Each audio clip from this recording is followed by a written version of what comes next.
Hello guys, art funny. അപ്പോൾ ഞാനും കാർത്തിയും എല്ലാ വർഷത്തെ പോലെ അവനെ ബുക്ക് എടുക്കാനായിട്ട് ചാലയിൽ പോയി ബുക്കൊക്കെ എടുത്തിട്ട് തിരിച്ച് വന്ന് ഞങ്ങൾ ബസ് സ്റ്റോപ്പിൽ ബസ്സിനകത്ത് ഇങ്ങനെ വെള്ളമൊക്കെ കുടിച്ചിട്ട് ഞാനും മോനായിട്ട് ഹാപ്പിയായിട്ട് കുറച്ച് നേരം വിശ്രമിക്കാൻ വേണ്ടി കയറിയതാണ്. അത് കഴിഞ്ഞ് നേരെ വീട്ടിലോട്ട് ഞങ്ങൾ വീട്ടിൽ പോയിട്ട് ഇതെല്ലാം എനിക്ക് പൊതിയാനുള്ളതാണ്. ഏകദേശം 14 നോട്ട്, 13 നോട്ടും 13 ടെസ്റ്റ് വരെ പൊതിയാനുണ്ട്. 13 15 നോട്ടും 13 ടെസ്റ്റും പൊതിയാനുണ്ട്. പൊതിഞ്ഞ് എൻ്റെ ഊപ്പാട് വരുന്ന ലക്ഷ്യമാണെന്നാണ് തോന്നുന്നത്. കാരണം ഒരു മോനല്ലേ ഉള്ളൂ, അവൻ്റെ കാര്യങ്ങൾ നോക്കാനും.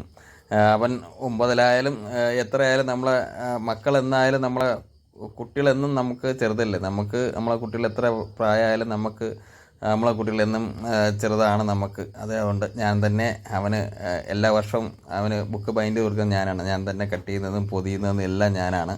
അതുപോലെ എല്ലാ വർഷം പൊതിയുന്ന പോലെ തന്നെ ഞാൻ ഈ വർഷം അവൻ ഓരോന്ന് സെറ്റ് ചെയ്ത് ഇതേപോലെ കട്ട് ചെയ്ത് ഇതേപോലെ സൈഡ് മടക്കി സൈഡൊക്കെ മടക്കി കഷ്ടപ്പെട്ട് എന്ത് പറയാനാ ഗൈസ്. ഒരുപാട് കഷ്ടപ്പെട്ടു. സ്കൂൾ തുറന്നു കഴിഞ്ഞാൽ ഞാനിപ്പോൾ ഒരു 3 വർഷം കൊണ്ട് അനുഭവിക്കുന്ന ഒരവസ്ഥയാണ്. പൊതിഞ്ഞ് എൻ്റെ ഊപ്പാട് വരും. ഞാൻ പിന്നെ ഒരു സഹായം മാത്രം കാർത്തി ചെയ്യും, വേറെ ഒന്നുമില്ല. ഇതുപോലെ ബൈൻഡ് ചെയ്ത് സ്റ്റാപ്ലർ ചെയ്ത് കൊടുക്കുമ്പോൾ നേരത്തെ അവന് സ്റ്റാമ്പ് ഒട്ടിച്ച് പേര് അവൻ എഴുതിത്തരും. അത് തന്നെ വളരെ സന്തോഷം. ബാക്കി പേരും കാര്യങ്ങളൊക്കെ അവൻ തന്നെ ചെയ്യും. ബാക്കിയുള്ള എല്ലാ ജോലികളും കട്ടിങ്ങും ക്ലിപ്പിങ്ങും എല്ലാം എൻ്റെ ജോലിയാണ്. അപ്പോൾ അതേപോലെ ഞാൻ ഒന്ന് ബുക്ക് ഇതേപോലെ ക്ലിപ്പ് ചെയ്ത് കാണിച്ചു. ഇതേപോലെ 14 ടെസ്റ്റ് ഉണ്ട് പൊതിയാനായിട്ട് എല്ലാം പൊതിഞ്ഞിട്ട് വേണം കാർത്തിക് ഇതേപോലെ നൈസിൽ ഇതേപോലെ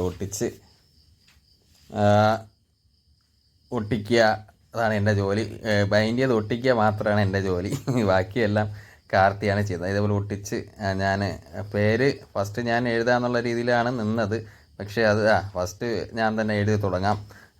ഞാൻ തന്നെ ഫസ്റ്റ് അവൻ്റെ പേരും സ്കൂളിൻ്റെ പേരും നെയിമും സ്കൂളിൻ്റെ പേര് അപ്പം അടുത്ത 9-ലാണ് അപ്പോൾ എന്നുള്ള രീതി എല്ലാം എഴുതി ഞങ്ങൾ മുന്നിൽ അവതരിപ്പിക്കുകയാണ്. അപ്പം ഞാൻ തന്നെ ഫസ്റ്റ് എഴുതുന്നുണ്ട്. എഴുതിയിട്ട് അവനെ എന്നെ കാണുക. ബാക്കിയെല്ലാം കാർത്തിയാണ് എഴുതുന്നത്. ബാക്കി ഞാനത് ഒന്ന് മാത്രമേ എഴുതുന്നുള്ളൂ. ബാക്കിയെല്ലാം എഴുതുന്നത് കാർത്തിയാണ്. അപ്പോൾ ആ ഒരു ഇതിൻ്റെ വകയായിട്ട് ആദ്യം ഒന്ന് മാത്രം ഞാൻ എഴുതുന്നുള്ളൂ.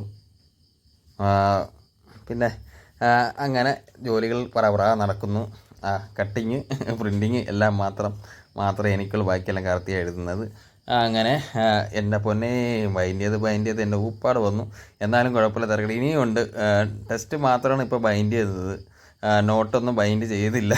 ബാക്കിയൊക്കെ ഇനി രാത്രി ബൈൻഡ് ചെയ്യാനുള്ള പരിപാടി. കാരണം 3 മണിക്ക് നമുക്ക് ലൈവ് ഉണ്ടായതുകൊണ്ട് എത്രയും പെട്ടെന്ന് 1 മണി ആയി. 1 മണിക്കകത്തായി ഞങ്ങൾ ഏകദേശം വീട്ടിൽ സാധനമൊക്കെ മേടിച്ചെത്തിയത്. നല്ല മഴയായിരുന്നു.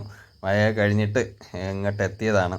അപ്പോൾ വന്ന ഉടനെ തന്നെ ടെസ്റ്റുകൾ ബൈൻഡ് ചെയ്യാമെന്ന് ഞാൻ വിചാരിച്ചു. അപ്പം കുത്തിയിരുന്ന് ടെസ്റ്റുകളെല്ലാം ബൈൻഡ് ചെയ്ത് 2:45 മണിയായപ്പോഴാണ് ഏകദേശം ബൈൻഡ് ചെയ്ത് തീരുന്നത് തന്നെ. വളരെ കഷ്ടപ്പെട്ടു ബൈൻഡ് ചെയ്ത് ഇത്രയും ബുക്കുകളെല്ലാം ഞാൻ ബൈൻഡ് ചെയ്തതാണ്. ഓരോരുത്തരായിട്ട് പറക്കി വയ്ക്കുന്നുണ്ട്. 13 ടെസ്റ്റ് ഉണ്ടായിരുന്നു കാർത്തിക്. 13 വിഷയമാണ്. ആക്ടിവിറ്റീസ് തന്നെ 3-4 ഉണ്ട്. അങ്ങനെ കഷ്ടപ്പെട്ട് ബൈൻഡ് ചെയ്ത് ഗൈസ്.